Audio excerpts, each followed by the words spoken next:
1 millimeter changes warmth, stretch, and the way a panel joins. We compare the original neoprene before choosing material for a repair or resize. A piece that is too thick can create a hard edge and restrict movement. A piece that is too thin may stretch differently and overload the new seam. The direction of stretch is checked along with thickness.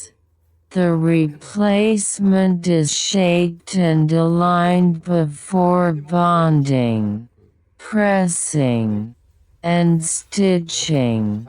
The finished area must move with the suit instead of against it. Can you spot the thickness difference?